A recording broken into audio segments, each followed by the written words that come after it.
नमस्कार, मैं दीपक शर्मा और मेरे YouTube मंच पर आपका स्वागत। दोस्तों, 2014 में जिस यूपी से चुनाव लड़कर मोदी जी ने देश में इतिहास बना दिया था, आज वही यूपी, आज वही उत्तर प्रदेश मोदी जी के लिए सबसे बड़ी मुसीबत है। और नौबत यहां तक आ गई है कि मोदी और उनके चाणक्य अमित शाह को यूपी में कुछ समझ नहीं आ रहा है, करें तो क्या करें। दरअसल आज से 4 महीने पहले, जी हाँ, जनवरी 2024 में जब राम मंदिर का उद्घाटन हो रहा था अयोध्या में, तब टीम मोदी का असेसमेंट था कि इस बार 80 में से 75 सीटें, जी हाँ 75 प्लस सीटें मोदी जी यूपी से लाने वाले हैं, नया रिकॉर्ड स्थापित करने वाले। लेकिन धीरे धीरे जैसे जैसे वोटिंग शुरू हुई, और आप कह सकते हैं कि वोटिंग के पहले चरण के बाद, पहले दूसरे चरण के बाद, यानी अप्रैल लास्ट वीक में टीम मोदी का असेसमेंट था कि 62, यानी 2019 में जितनी सीटें बीजेपी को मिली थी उतनी सीटें तो आ ही रही हैं, 62 सीटें तो आ ही रही हैं। लेकिन जैसे जैसे वोटिंग होती गई, 7 मई यानी तीसरे चरण तक ये जो गिनती थी 62 की, ये बीजेपी का असेसमेंट है, वो 62 से गिरकर 55-57 सीटों तक आ गई। और चौथे चरण के बाद तो हालत और भी ज़्यादा खराब है, ये गिनती 55 के नीचे भी जा सकती है। जी हाँ, 55 सीटों से नीचे मोदी आ रहे हैं। जो 4 महीने पहले राम मंदिर के उद्घाटन के समय 75 प्लस सोच रहे थे, वो मई, जी हाँ मई 7 के बाद, या यूं कहें चौथे चरण 13 मई के बाद, ये जो गिनती है ये 75 से गिरते गिरते 55 के नीचे जा रही है। और दोस्तों, जो सबसे बड़ा सवाल है आज वो ये है कि क्या मोदी जी अपने सबसे मजबूत किले में ही फंसते चले जा रहे हैं? और अगर मोदी जी का प्रदर्शन उत्तर प्रदेश में उम्मीद से कम रहा तो फिर क्या होगा? अगर मोदी जी उत्तर प्रदेश में 55 से कम सीटें लाएं तो फिर क्या होगा? क्या फिर मोदी तीसरी बार प्रधानमंत्री की शपथ ले पाएंगे? और जवाब है बड़ी जिम्मेदारी के साथ, शपथ नहीं ले पाएंगे। अब दोस्तों, आज के वीडियो में मैं उत्तर प्रदेश का, देश के सबसे बड़े सूबे का एक्सरे आपके सामने रखने जा रहा हूँ। वो उत्तर प्रदेश जहाँ अब तक 4 चरण के, 4 फेज़ के चुनाव वोटिंग हो चुकी है, 3 फेज़ की वोटिंग बची है। आप कह सकते हैं 20 मई, 25 मई और 1 जून, 3 फेज़ की वोटिंग बची है 41 सीटों में, 41 सीट्स में। और ये जो क्षेत्र हैं, आप कह सकते हैं बुंदेलखंड है, उसके बाद सेंट्रल यूपी है जिसे आप अवध कह सकते हैं, और ईस्टर्न यूपी है जिसे आप पूर्वांचल कह सकते हैं। जी हाँ, वो पूर्वांचल जहाँ से मोदी जी की भी सीट है बनारस से, और अवध रायबरेली जहाँ से राहुल गांधी जो है वो चुनाव मैदान में उतरे। तो कुल मिलाकर 41 सीटें बची हैं। और इससे पहले जो मैंने आपको वीडियो बना के दिया तो उसमें मैंने कहा था कि इन 41 सीटों में 26 ऐसी सीटें हैं जहाँ इंडिया अलायंस भारी पड़ रही है मोदी जी पे। और शायद इसी गिनती को कम करने के लिए इन 41 सीटों में ज़्यादा से ज़्यादा सीटें कैसे मिलें बीजेपी को, इसके लिए मोदी जी आजकल एक दिन में उत्तर प्रदेश में 4-4 रैलियां कर रहे हैं, 4-4 रैलियां, सारे रिकॉर्ड तोड़ रहे हैं। हालांकि स्थिति उनकी बेहतर होती हुई दिख नहीं रही। लेकिन इससे पहले कि मैं आपको एक्सक्लूसिव रिपोर्ट आज आपके सामने रखूं, एक्सरे सामने रखूं, 2 पॉइंट दोस्तों मैं कहना चाहता हूं, 2 पॉइंट्स आपके सामने रखना चाहता हूं कि मोदी और शाह से उत्तर प्रदेश में सबसे बड़ी गलती कहां हो गई, ब्लंडर कहां हो गया। मोदी के चाणक्य ने ब्लंडर कहां कर दिया। चंद सेकंड में ये जो ब्लंडर है, जो बड़ी गलतियां हैं, 2 आपके सामने रखना चाहता हूं। और फिर आज एक्सपर्ट पैनल भी बड़ा जोरदार है, एक्सरे सारा सामने आपकी आंखों के होगा। अब दोस्तों, मोदी जी और अमित शाह को ये इल्म था, ये एहसास था कि अखिलेश की जो राजनीति है, या नीतीश कुमार जिस कास्ट सेंसस की बात कर रहे हैं, या राहुल गांधी जो ओबीसी की बात कर रहे हैं, ये मुद्दा तो सामने आएगा। ये जो मंडल फोर्सेस हैं, ये एक चुनौती बन के उनके सामने आएंगे। लेकिन उन्हें एक भरोसा था कि राम मंदिर के उद्घाटन के बाद, प्राण प्रतिष्ठा के बाद, जी हाँ, राम मंदिर के प्राण प्रतिष्ठा के बाद, ये जो रिजर्वेशन का मामला है, ये जो ओबीसी का मामला है, ये जो आप कह सकते हैं जो अगड़ा और पिछड़ा, ये जो अगड़े पिछड़े की जो लड़ाई है उत्तर प्रदेश में, इसको वो ओवरकम कर जाएंगे, उसको डाइल्यूट कर देंगे। यानी मंदिर, यानी जो कमंडल है, मंडल को डाइल्यूट कर देगा। यानी मंदिर की जो लहर उठेगी उत्तर प्रदेश और चारों तरफ, उससे ये जो ओबीसी कार्ड है राहुल गांधी का या अखिलेश का पीडीए कार्ड है, इसको वो डाइल्यूट कर देंगे, पानी फेर देंगे। लेकिन ऐसा हुआ नहीं, ऐसा हुआ नहीं। उनका जो असेसमेंट था, उनका जो कैलकुलेशन था अमित शाह का, वो सही नहीं था। मंदिर की लहर नहीं बन पाई। हालांकि हिंदू खुश हुए कि मंदिर बन गया है, राम मंदिर का मंदिर बन गया, लेकिन वो लहर नहीं बन पाई। आप कह सकते हैं साफ शब्दों में कि मंदिर के कार्ड से या मंदिर से अमित शाह पोलराइजेशन नहीं कर पाए, ध्रुवीकरण नहीं कर पाए। अब एक और ब्लंडर हुआ, या यूँ कहें दूसरा ब्लंडर जो अमित शाह और मोदी जी का रहा, वो ये रहा कि राहुल गांधी के ओबीसी कार्ड को बहुत अंडर एस्टिमेट किया। उनको लगा कि इस कार्ड का बहुत असर होना नहीं है, कम से कम राहुल गांधी जिस तरह से ओबीसी का पूरा कैंपेन कर रहे हैं, छूने वाला नहीं है। और उनको ये भी लगा कि अखिलेश यादव का ये जो पीडीए की पॉलिटिक्स है, पीडीए मतलब पिछड़ा, दलित और अल्पसंख्यक, पिछड़ा, दलित और मुस्लिम, ये जो तीनों जातियां हैं, तीनों जो आप कह सकते हैं समाज हैं, जिनको एक साथ अखिलेश यादव समाजवादी पार्टी की छतरी के नीचे लाना जा रहा है, ये भी किताबी है। प्रैक्टिकली ये बहुत कामयाब होगा नहीं, क्योंकि बहुजन समाज पार्टी का दलित और अति पिछड़ा वो साइकिल पे नहीं बैठेगा। इस तरह की चीज़ें थी दिमाग में, ऐसा लोग कहते हैं अमित शाह के, और उन्होंने अखिलेश यादव और राहुल गांधी को बहुत लाइटली लिया। और इस बीच एक और डेवलपमेंट हुआ कि जितने भी बीजेपी के उम्मीदवार थे वो अपनी कंस्टिट्यूएंसीज में कहते गए कि साहब मोदी जी को 400 पार लाना है। और जब पत्रकारों ने पूछा 400 पार किस लिए, तो उन्होंने कहा कि संविधान बदलना है। अब ये एक ऐसा नैरेटिव सेट हुआ कि मोदी जी अगर 400 पार लाए तो संविधान बदल देंगे। संविधान बदला गया तो दलितों का, अति पिछड़ों का, पिछड़ों का आरक्षण चला जाएगा, आरक्षण खत्म हो जाएगा। अब ये इस तरह से ट्रिगर हुआ कि आज गांव-गांव में संविधान बचाने की बात हो रही है। और कमजोर मायावती के हाथी पर सवार जो दलित था, वो चुपचाप उतरकर साइकिल पर बैठ रहा है। यानी दलित पहली बार शिफ्ट हो रहा है अखिलेश यादव की तरफ, और पहली बार अति पिछड़ा, अति पिछड़ी जातियां भी शिफ्ट हो रही है अखिलेश यादव। ये इतना बड़ा ट्रांसफॉर्मेशन उत्तर प्रदेश में, जिसको कहीं ना कहीं अमित शाह भांप नहीं पाए। अमित शाह के जो लोग थे ग्राउंड जीरो पे, वो भांप नहीं पाए। और एक ऐसी गलती हुई है जो मुझे लगता है कि जो अब जो 11 दिन बचे हैं, 20 तारीख को 5वां फेज है, 25 को 6ठा फेज है, 7वां फेज 1 जून को है, 10-11 दिन बचे हैं। इसमें अमित शाह क्या कर सकते हैं? क्या इस माइंडसेट को, जो संविधान को लेकर दलित या अति पिछड़ा साइकिल पर बैठ रहा है, क्या उसको अमित शाह रोक लेंगे? आगे बताता हूं, क्या वाकई रोक लेंगे? अब दोस्तों, गलतियां तो मोदी जी के चाणक्य अमित शाह से बहुत हुई हैं। मिसाल के तौर पर योगी आदित्यनाथ जो मुख्यमंत्री हैं, योगी आदित्यनाथ और अमित शाह, इनके बीच की जो कोल्ड वॉर है अभी भी तेज़ है, पर्दे के पीछे घमासान जारी है और कन्फ्यूजन है काडर के बीच। बहुत सी गलतियां हुई हैं जो एक्सपर्ट की मदद से मैं बताने की कोशिश करूंगा कि आखिर ये जो रथ है बीजेपी का उत्तर प्रदेश में किन किन कारणों से फंसता चला जा रहा है, और ये क्या इस दलदल से निकलेगा कि नहीं निकलेगा? क्या लखनऊ से ये जो रथ है मोदी जी का इस बार दिल्ली पहुंचेगा या नहीं पहुंचेगा? That is the big question.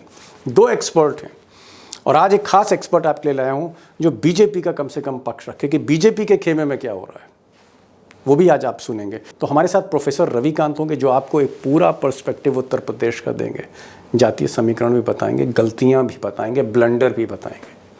और मैंने कहा ना, आज एक बीजेपी का पक्ष रखने के लिए उत्तर प्रदेश के वरिष्ठ पत्रकार हेमंत तिवारी होंगे। हेमंत तिवारी के बारे में एक चीज़ मैं बता दूं कि पिछले तकरीबन 40 वर्षों से बीजेपी, आरएसएस, आप कह सकते हैं एक तरह से एक ज़बरदस्त पकड़ है।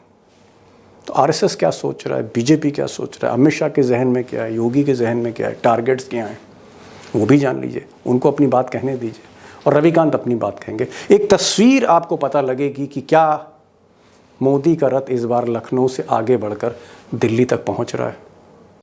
प्रोफेसर साहब, 3 महीने पहले लोग मान रहे थे कि जब मायावती ने कहा नो तो लोगों को लगा कि भैया ये अखिलेश अकेले पड़ गए हैं, राहुल गांधी पहुंच नहीं रहे थे, और ऐसा लग रहा था कि जो बाजी है मोदी के साथ ही जाएगी, और उत्तर प्रदेश जो मजबूत किला था मोदी का वो मजबूत लग रहा था। लेकिन अचानक मैं देख रहा हूं 15-20 दिन से नैरेटिव बदलता चला जा रहा है, और दिन ब दिन वो किशोरी लाल जिनको कहा जा रहा था कि ये राजा का प्यादा है, ये वॉकओवर है, अमेठी में वॉकओवर मिल गया स्मृति ईरानी को, आज वो टक्कर दे रहा है स्मृति ईरानी को, पसीने निकल रहे हैं, पसीने छूट रहे हैं। ये जो नैरेटिव चेंज हुआ है, कहां पर आपको लग रहा है? क्या संविधान गांव गांव पहुंच गया है? क्या ओबीसी और ईबीसी, पिछड़ा, अति पिछड़ा, दलित, आंख बंद कर कर, पट्टी बांध कर जो 2014 में अंधाधुंध वोट दे रहा था मोदी जी को, वो मोदी के रथ से उतर रहा है क्या? ये बाजी पलट कहां रही है डॉक्टर साहब?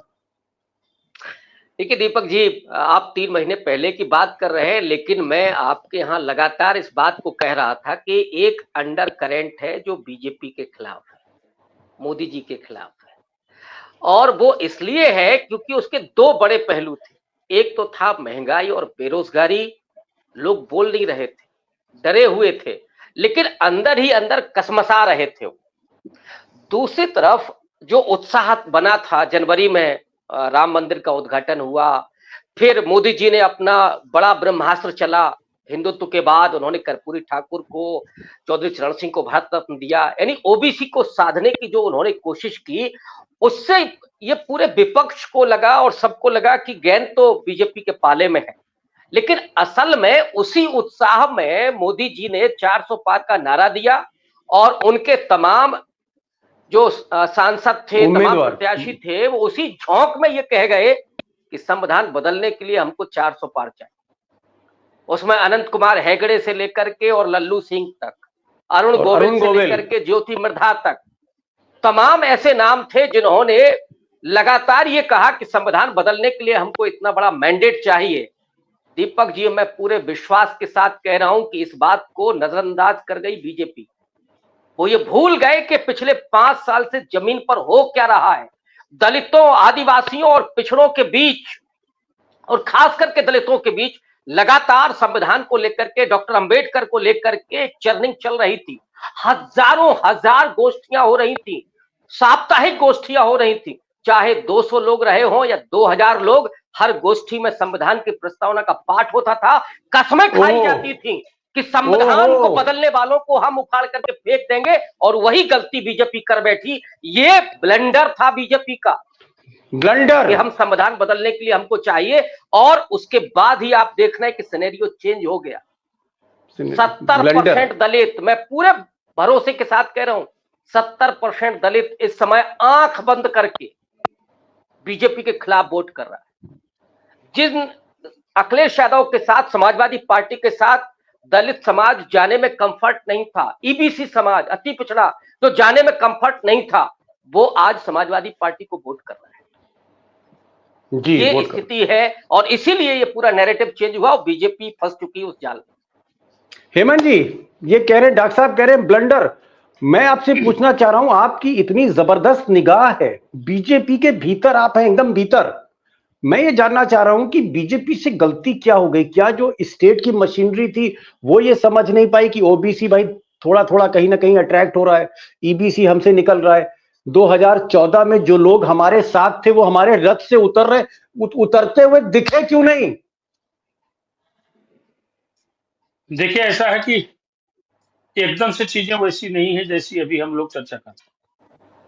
मैं इसको नहीं मानता हूं, मैंने किसी भी चुनाव में इसको नहीं माना, लेकिन इतना जरूर है कि आज से 4 महीने पहले हम जो सोच रहे थे, लोग जो सोच रहे थे, मैं विपक्ष को जितना डिमोरलाइज देख रहा था, युद्ध के पहले हारी हुई मुद्रा में देख रहा था, उससे कोई भी कह सकता था कि भारतीय जनता पार्टी जो नारा दे रही है तो अस्सी उससे कुछ नहीं होता, लेकिन है कि 70 के ऊपर भारतीय जनता पार्टी जाएगी, ये बहुत सामान्य अवधारणा थी।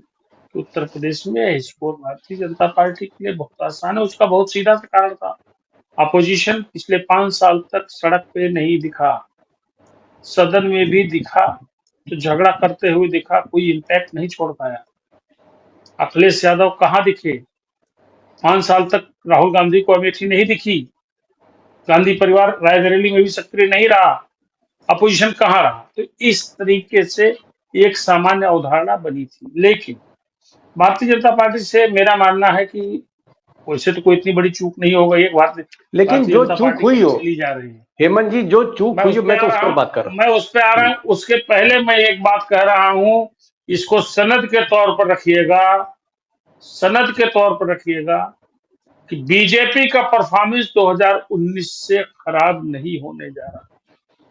जी 2019 का परफॉर्मेंस बीजेपी रिपीट करने जा रही है। मैं इसको 2 बार 3 बार चौथी बार कह रहा हूँ। हाँ, ठीक है। भारतीय जनता पार्टी बेहतर कर सकती थी, या भारतीय जनता पार्टी को अपेक्षाकृत कई स्थानों पर झटका इसलिए लग सकता है कि उनकी 2 बुनियादी गलतियां हुई। एक तो टैक्टिकल चूक ये वाली हुई जिस पर इन्होंने अभी जिक्र किया। मैं छोटा सा उदाहरण दूं, 14 अप्रैल को मैं जा रहा था अमेठी। अमेठी के कई कस्बों में मैं गया और मैंने अंबेडकर जी की जयंती के दिन उनके पर जो उत्साह देखा, पिछले 30 सालों में मैंने इस तरह का उत्साह नहीं देखा था। पिछले 30 वर्षों में मैंने ऐसा उत्साह नहीं देखा था। इसका क्या कारण था, ये भारतीय जनता पार्टी को समझना चाहिए था। हेमंत जी, बड़ी बात आपने कही कि कहीं ना कहीं बीजेपी समझ नहीं पाई। आपने बड़ी बात कही है। ठीक है, आप दूसरी क्योंकि जी एक मिनट में क्लियर कर दूं और चीज। दूसरी चीज, इसमें कोई शक नहीं कि भारतीय जनता पार्टी के कुछ नेताओं ने इस तरह का जिक्र किया संविधान बदलने जैसा, लेकिन उसको अपोजिशन ने बहुत बाकायदा, बहुत सुयोजित तरीके से गैर यादव ओबीसी और यादव ओबीसी यानी समग्र ओबीसी जो समस्त अति पिछड़ा है, इनके बीच में ये बात रखने की कोशिश की। तीसरी चीज रखने की कोशिश की कि बाबा साहब का संविधान बदल जाएगा और आपका आरक्षण खत्म हो जाएगी। ये डर अभी भी लोगों में है। और मेरा मानना है कि बीजेपी का इतना बड़ा पैराफर्नालिया होने के बावजूद, कई लेयर्स का इनका पूरा तंत्र होने के बावजूद, ये जो मिसकंसेप्शन जनता के बीच में तैयार हुआ, एक गलत नैरेटिव बन गया, उसको ये लोग डिफ्यूज नहीं कर पाए प्रॉपरली शुरू में। अब हालांकि इन्होंने अपने तंत्र से इसको बाकायदा खारिज करने की पूरी कोशिश की है। हर नहीं, चलिए हेमंत जी, आपने माना, पहली बार आपने टीवी स्क्रीन पे ये तो माना कि भाई बीजेपी से गलती हुई। ये जो ओबीसी ईबीसी थोड़ा सा इधर जा रहा था, इसको बीजेपी भांप नहीं पाई, चूक हुई, ये आप मान रहे हैं। और एक बहुत बड़ा पॉइंट है जो आप दे रहे हैं, क्योंकि आप, मुझे पता है कि आप तो बीजेपी का पक्ष रखोगे। आप तो कहोगे कि भाई 62 की जगह आप इस बार हो सकता है 64 सीट लिया है मोदी जी। लेकिन एक बात जो आपने कही, मैं कहूंगा एक इन्वेस्टिगेटिव जर्नलिस्ट का जो आपने एक हमें पॉइंट दिया, वो ये दिया कि एक तो अंबेडकर जयंती पर जो भीड़ उमड़ रही थी उसको बीजेपी नहीं समझ पाई। दूसरा आपने कहा कि 2014 की तरह अब आपको जो ओबीसी ईबीसी है ये थोड़ा सा खिसकते हुए विपक्ष की तरफ दिख रहे हैं। कहीं ना कहीं भाजपा के काडर को समझना चाहिए था। रविकांत जी, आपको क्या लग रहा है कि ये अब, क्योंकि चुनाव के सिर्फ 3 फेज बचे हुए हैं, हम बीच मझधार में पार करके हम किनारे की तरफ बढ़ रहे हैं, सिर्फ 3 फेज का चुनाव बचा है। क्या अब जो माइंडसेट है, जो नैरेटिव चेंज हो गया, संविधान की बात जो गांव गांव पहुंच गई, या जो अति पिछड़ा है, दलित है, अगर इसको लगता है कि भाई कहीं ना कहीं संविधान बदल सकता है, अगर ये एक साथ, और साथ में मुसलमान, अगर ये एक बड़ा वोट चंक अगर जा रहा है, तो आपको क्या स्थिति लग रही है ग्राउंड में? क्या इसको मोदी शाह अब पलट सकते हैं, या अब 10 दिन में कुछ नहीं होने वाला? देर हो गई अमित शाह से। अब असंभव है। और जो भावनाएं हैं, मुझे लगता है कि संविधान को लेकर के सबसे ज्यादा मुखर दलित है। पिछड़ों में जो बात गई है वो रिजर्वेशन को लेकर के गई है, और बैकलॉग की भर्तियों की जो बात राहुल गांधी ने कही है वो गई है। जुडिशरी में और निजी क्षेत्रों में जो आरक्षण की बात है वो गई है। कास्ट सेंसस को लेकर के जो बात है वो गई है पिछड़ा समाज में। और उसमें सबसे बड़ा जो खेल किया है अखिलेश यादव ने वो है सोशल इंजीनियरिंग। पहली बार आपने देखा होगा कि अखिलेश यादव ने यादवों को उतने टिकट नहीं दिए, केवल अपने परिवार को छोड़कर के और किसी यादव को टिकट नहीं दिया।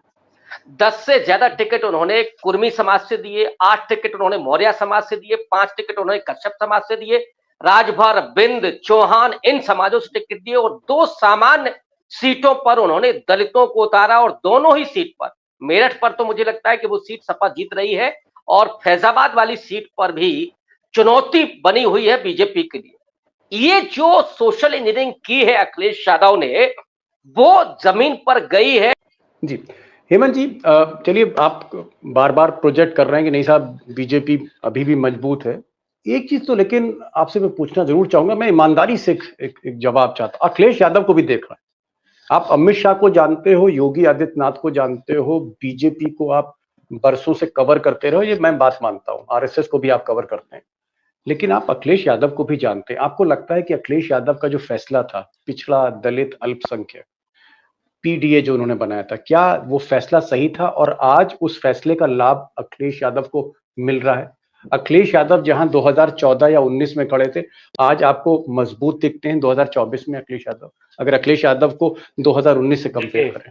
कि मैं एक लाइन में बता रहा हूं, अखिलेश यादव ने 2024 का यह चुनाव उत्तर प्रदेश में अगड़ा बनाम पिछड़ा करने की पूरी कोशिश की, पूरी कोशिश। जो कैंडिडेट्स उन्होंने दिए, जो रणनीति उन्होंने अपनाई, जिस तरीके से कैंडिडेट्स उन्होंने बदले, और सबसे बड़ी चीज सुनिएगा, सबसे बड़ी चीज बता रहा हूं, इस पर किसी ने इस देश में किसी चैनल पर जिक्र नहीं किया हो, आपके यहां जिक्र कर रहा हूं। ये जो कैंडिडेट हैं, चाहे वो बाबू सिंह कुशवाहा हो, चाहे लालजी वर्मा हो, अंबेडकर नगर या जौनपुर, ये श्रीमान जी किसी बाबू साहब पंडित जी के यहां वोट मांगने नहीं जा रहे हैं। इनका चुनाव प्रचार खाली ओबीसी वर्ग तक निहित है या मुसलमानों तक निहित है। एक नए किस्म का प्रयोग अखिलेश यादव ने किया, और ये प्रयोग ध्यान रखिएगा 2024 के लिए खाली प्रयोग था।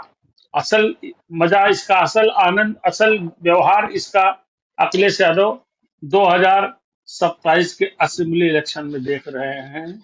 आखिरी जवाब कंप्लीट कर रहा हूं, इसके बाद बस आखिरी जवाब दे कंप्लीट कर रहा हूं। उसके बावजूद भारतीय जनता पार्टी, नोट कर लीजिएगा, 2019 से खराब परफॉर्मेंस नहीं हो रहा है। हाँ, अखिलेश यादव जरूर एलिवेट कर रहे हैं, और अशोक और अखिलेश यादव के एलिवेशन किसकी कीमत पर हो रहा है? वो बहुजन समाज पार्टी की कीमत पर हो रहा है। प्रोफेसर रविकांत, ठीक है, अब हेमंत जी ये तो कहेंगे ही कि भाई 70 सीट आ रही है, 60 सीट आ रही है, भाई बीजेपी के रिपोर्टर है तो बीजेपी की बात तो रखेंगे, उनको रखना भी चाहिए और हमें स्वागत भी करना चाहिए, दूसरा पक्ष भी जाने। लेकिन एक चीज बताइए, इन्होंने एक चीज जो इन्होंने बातें जो स्वीकार की हैं, हेमंत तिवारी का ये कहना कि बीजेपी से चूक हो गई, ये ब्रेकिंग खबर है। हेमंत तिवारी ये कह रहे हैं कि कहीं ना कहीं दलितों का रुझान दिख रहा है, और तीसरी बात वो कह रहे हैं कि साहब ओबीसी और जो ईबीसी यानी पिछड़ा अति पिछड़ा का जो कार्ड अखिलेश यादव ने खेला है वो कहीं ना कहीं एलिवेट हो रहा है। तो आपको लगता है कि ये जो अगर पिछड़ा, अति पिछड़ा, दलित और मुसलमान, जो हेमंत तिवारी भी मान रहे हैं, बड़ी बात है, अगर ये सारा दलित, अति पिछड़ा, पिछड़ा और मुसलमान अगर ये एक हो जाता है तो फिर स्कोर क्या है? डॉक्टर साहब स्कोर तो बता दीजिए, फिर होने क्या जा रहा है यूपी में? बाजी पलट रही है क्या? देखिए दीपक जी, 18% मुस्लिम है, 21.5% दलित है, और जो पिछड़े में यादव है वो 8% से नीचे नहीं होगा जितना मुझे लगता है, चूंकि कास्ट सेंसस नहीं तो इसलिए नहीं कह सकते। पटेल समाज लगभग बराबर, थोड़ा सा कम हो सकता है, मौर्य समाज थोड़ा कम हो सकता है, और कश्यप सबसे बेहतरीन, कश्यप, केवट, निषाद, ये जो 5 उन्होंने प्रत्याशी दिए हैं, ये भी अच्छा खासा वोट है। तो अगर हम इसको 20% भी मान लें और 10% हम दलित का मान लें, अब आधा ही मान लेते हैं, 30 और 15% हम मुस्लिम मान लेते हैं। वैसे मुस्लिम 20% हैं, आप 16% 17% कह सकते हैं। हाँ, हम 15 ही मान लेते हैं। तो ये मोटे तौर पर आपका 20, 10, 30 और 15, 45% तो बेहद मजबूत है अलायंस के साथ। अब इसके ऊपर आप जाइएगा, जो तो फ्लोटिंग वोटर जो है, फ्लोटिंग वोटर वो एंटी इनकम्बेंसी के चलते सपा के साथ खड़ा हुआ, इंडिया अलायंस के साथ खड़ा हुआ, प्लस जाटो वोट जो अकेले ही 11% है, वो भी किसी सीट पर जहां बीएसपी कमजोर है वहां पे जा रहा है। तो अगर हम आंकड़ों में भी देखें तो आपको दिखाई पड़ेगा कि इंडिया अलायंस बहुत बेहतर करते हुए नजर आ रहा है। इसीलिए मैं आज भी उसी आंकड़े पर हूं कि इंडिया अलायंस उत्तर प्रदेश में 50 सीटें हासिल करने जा रहा है। हेमंत तिवारी जी जो कह रहे हैं उनका भी स्वागत, ये तो 4 जून को पता ही चल जाएगा, लेकिन उत्तर प्रदेश की केमिस्ट्री और अंकगणित ये कह रहा है कि अलायंस 50 सीटों पर पहुंच सकता है। ओहो ओहो, यानी आप कह रहे हैं बीजेपी 50 के नीचे जा रही है, बीजेपी कहीं ना कहीं आप कह सकते हैं कि बहुत तेजी से फिसल रही है, आप ये कह रहे हैं। अगर मैं कहूं तो अगर उत्तर प्रदेश में बीजेपी, चलिए मान लेते हैं, हम हेमंत तिवारी का आंकड़ा नहीं लेते हैं और ना ही मैं आपका आंकड़ा लेता हूं, मैं एक बीच का आंकड़ा लेता हूं 62 उसका। अगर अगर डॉक्टर साहब बीजेपी 50-55 सीट पर अगर उत्तर प्रदेश में आती, ये जो 30-35 सीटों का घाटा है, ये घाटे की भरपाई कहां से? क्या बंगाल से है, बिहार से है, महाराष्ट्र से है, राजस्थान, हरियाणा? ये सीटें जो उत्तर प्रदेश में नुकसान हो रहा है मोदी और शाह को, ये नुकसान की भरपाई कहां है? और अगर ये भरपाई नहीं हो रही डॉक्टर साहब, तो क्या ये रथ लखनऊ में ही रुक जाएगा, दिल्ली नहीं जाएगा 4 जून को? डेफिनेटली। और वो भी मत भूलिए ना कि उस रथ का एक पहिया राजपूतों ने भी पकड़ रखा है। इस पे आज हम लोगों ने चर्चा ही नहीं की, इसको आप कैसे भूल सकते हैं? और मैं आपको एक एक जगह की बात बता सकता हूँ।